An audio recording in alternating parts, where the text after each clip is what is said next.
क्या आप लोगों को पता है कि जितना ज्यादा फाइबर आप खाओगे उतने ही ज्यादा चांसेस है आपको कॉन्स्टिपेशन होने के। जी हाँ। तो आज की वीडियो हमारी उन लोगों के लिए है जो बोलते हैं कि अगर आप फाइबर ज्यादा खाते हो, फाइबर को ज्यादा इंक्लूड करते हो अपने फूड में, तो आपका डाइजेशन काफी अच्छा होगा। नहीं, अगर आप ज्यादा फाइबर खाओगे तो आपको उतने ही ज्यादा चांसेस है आपको कॉन्स्टिपेशन होने के। अब समझिए कि इसके पीछे का रीजन क्या है। जो फाइबर होता है, जो फाइबर हम खाते हैं, उस फाइबर को हमारी बॉडी डाइजेस्ट नहीं कर पाती है। तो स्टिल खाने के साथ हम फाइबर को क्यों ऐड करते हैं, इसके पीछे का एक मेन रीजन क्या है कि जब मैं चपाती खाता हूं या राइस खाता हूं तो वो क्या होते हैं, कार्बोहाइड्रेट होते हैं। एंड उसके साथ साथ अगर मैं फाइबर को ऐड कर देता हूं तो फाइबर मेरा स्लो डाइजेस्टिव है या फिर वो डाइजेस्ट हो ही नहीं पाता है। एंड जो राइस मैंने कंज्यूम किए है, राइस क्या है, फास्ट डाइजेस्टिव है, जो एकदम से मेरा ब्लड शुगर लेवल स्पाइक कराता है। तो अगर मैं राइस खाता हूं, उसके साथ कुछ नहीं लेता हूं, तो मेरा एकदम से ब्लड शुगर स्पाइक करेगा। एंड स्पाइक करेगा तो सारा लोड मेरे इंसुलिन के ऊपर आएगा कि मेरा ब्लड शुगर लेवल बढ़ा है। मेरा एवरेज ब्लड शुगर लेवल कितना होता है, मेरे 5 लीटर ब्लड में 3 ग्राम से लेके 7 ग्राम तक होता है। तो एक एवरेज हम लेके चलते 5 ग्राम तक ब्लड शुगर लेवल मेंटेन होना चाहिए। बट जैसे ही मैंने राइस को कंज्यूम किया, चावल को मैंने खाया, चावल खाते ही वो फास्ट डाइजेस्टिव फूड है। एंड फास्ट डाइजेस्टिव है तो तुरंत उसके अंदर के जो ग्लूकोज है वो मेरे ब्लड में आ जाते हैं। एंड ब्लड में जैसे ही ग्लूकोज आता है तो मेरा ब्लड शुगर लेवल स्पाइक करता है। And blood sugar level spike हुआ तो सारा लोड मेरे इंसुलिन के ऊपर आता है। इंसुलिन का फंक्शन क्या है कि मेरे ब्लड शुगर लेवल को मेंटेन करा के रखना है। अगर वो ज्यादा हो गया है तो उसको मेंटेन कराना है, शुगर को यहां वहां ट्रेवल कराना है, उसको डिपॉजिट कराना है मेरी बॉडी में। एंड अगर वहीं पे ब्लड शुगर मेरा ड्रॉप हो जाता है तो वहां पे आता है ग्लूकागोन। ग्लूकागोन भी एक हार्मोन है जिसका फंक्शन क्या है कि अगर ब्लड शुगर ड्रॉप होता है तो उसको वापस से मेंटेन कराना है।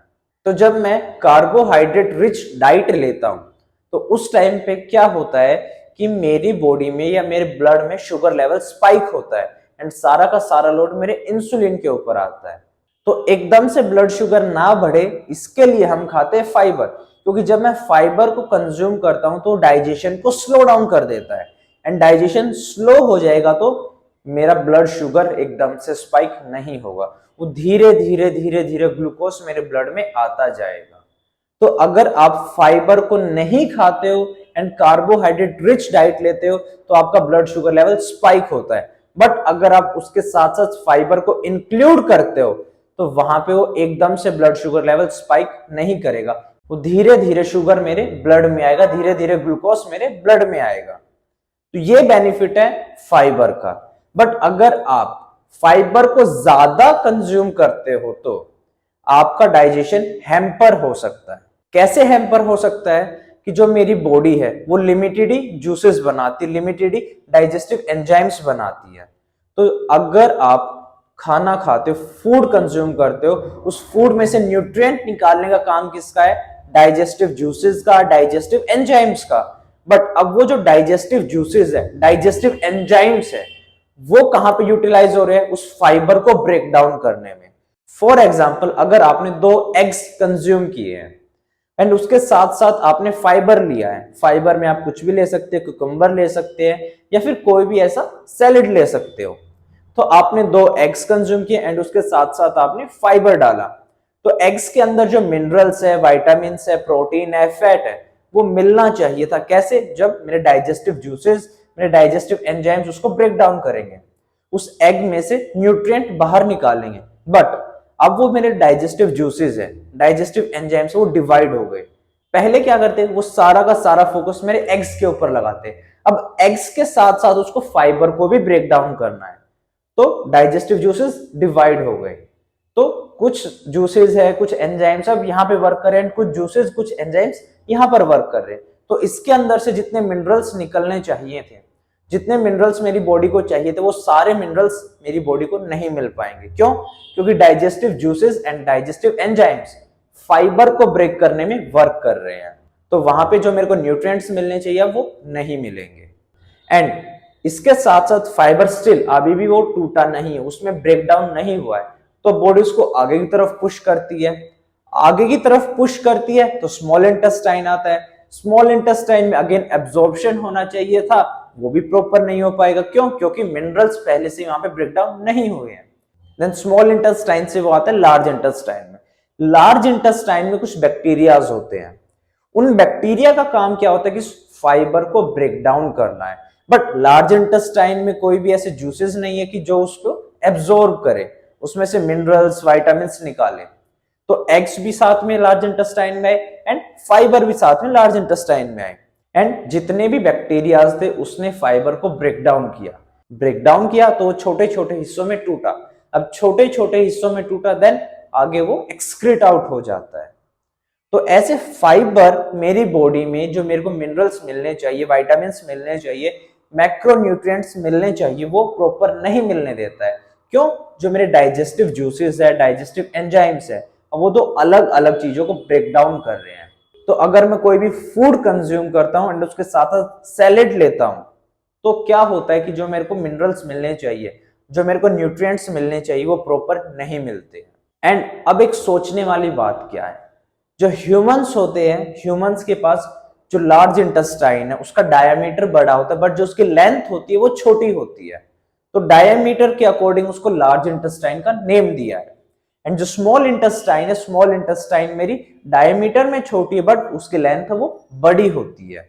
अब एक बात ध्यान से सुनो एंड समझो, जो ह्यूमंस होते हैं, ह्यूमंस में क्या है कि हमारी लार्ज इंटेस्टाइन छोटी होती है एंड स्मॉल इंटेस्टाइन हमारी बड़ी होती है। एंड एनिमल्स में क्या होता है, एनिमल्स में स्पेशली हर्बीवोरस, जो प्लांट बेस्ड फूड खाते हैं, जो ग्रास या फिर लीव्स को खाते हैं, जो घास को, पत्तियों को खाते हैं, उनकी बॉडी में क्या होता है कि लार्ज इंटेस्टाइन बड़ी होती है एंड स्मॉल इंटेस्टाइन छोटी होती है। ऐसा क्यों होता है? क्योंकि जो हर्बीवोरस एनिमल्स है वो फाइबर खाते हैं, वहां पे वो घास फूस खाते हैं। अब फाइबर को डाइजेस्ट करने के लिए उनके पास लार्ज इंटेस्टाइन है, क्योंकि लार्ज इंटेस्टाइन में बैक्टीरियाज होते हैं जो फाइबर को ब्रेक डाउन करते हैं। तो उनके पास जो लार्ज इंटेस्टाइन है वो बड़ी होती है। एंड इंसानों में, ह्यूमंस में क्या होता है, लार्ज इंटेस्टाइन छोटी होती है। तो अगर मैं ज्यादा फाइबर को कंज्यूम करता हूं तो लार्ज इंटेस्टाइन तो छोटी है, बैक्टीरिया तो कम ही है उसमें, तो फाइबर को ब्रेक डाउन नहीं कर पाते हैं। एंड फाइबर को कंप्लीट ब्रेक डाउन नहीं होगा तो आपको कॉन्स्टिपेशन होगी। एंड अगर आपको कॉन्स्टिपेशन होगा तो जो भी आपके अंदर जो वेस्ट प्रोडक्ट है वो बाहर नहीं आएगा एंड वो फिर आपकी बॉडी में टॉक्सिसिटी प्रोड्यूस करता रहेगा एंड जो कि आपकी हेल्थ के लिए अच्छा नहीं है। तो अगर आप सिंपल कार्ब्स को कंज्यूम करते हो उसके साथ आप फाइबर ले सकते हो, बट अगर आप कॉम्प्लेक्स कार्ब्स को कंज्यूम करें तो उसके साथ आप फाइबर ना लें। एंड ह्यूमंस को एंड एनिमल्स को कंपेयर ना करें। एनिमल्स में जो हर्बीवोरस एनिमल है उनके स्टमक का पीएच लेवल भी अलग है, ह्यूमंस के स्टमक का पीएच लेवल अलग है, तो उनकी रिक्वायरमेंट अलग है, हमारी रिक्वायरमेंट अलग है। उनको प्लांट्स चाहिए, हमें एनिमल सोर्स ही चाहिए। अगर मैं अपने रिक्वायरमेंट की बात करूंगा, अगर मैं हेल्दी रहने की बात करूंगा तो मेरे को एनिमल सोर्स ही चाहिए फूड में। एंड जो हर्बीवोरस एनिमल्स है उनको प्लांट्स चाहिए, उनकी बॉडी का स्ट्रक्चर ऐसा है, उनकी बॉडी की रिक्वायरमेंट ऐसी है कि वो प्लांट फूड से ही अपनी रिक्वायरमेंट फुलफिल कर सकते हैं। उनकी बॉडी में स्मॉल इंटेस्टाइन छोटी होती है जिसकी वजह से वो मीट को कंज्यूम नहीं करते हैं। एंड हमारी बॉडी में स्मॉल इंटेस्टाइन बड़ी होती है, जहां पे प्रोटीन एंड फैट का एब्जॉर्प्शन होता है वो स्मॉल इंटेस्टाइन में होता है। एंड स्मॉल इंटेस्टाइन हमारी बड़ी होती है जिसकी वजह से हमें एनिमल सोर्स पे जाना ही पड़ेगा। प्लांट सोर्स से हमारी जो रिक्वायरमेंट है वो कभी भी फुलफिल नहीं हो सकती है।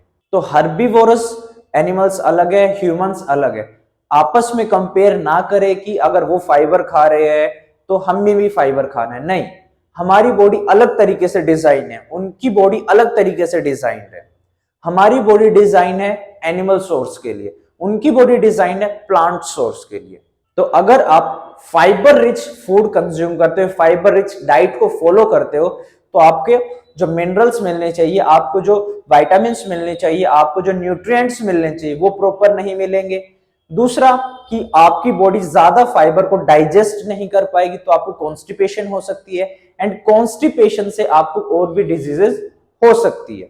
तो अगर आप फाइबर को कंज्यूम करना चाहते हो तो सिर्फ जब आप सिंपल कार्बोहाइड्रेट को कंज्यूम करो उस टाइम पे फाइबर को कंज्यूम करो, अदरवाइज फाइबर लेने की हमें नीड नहीं है।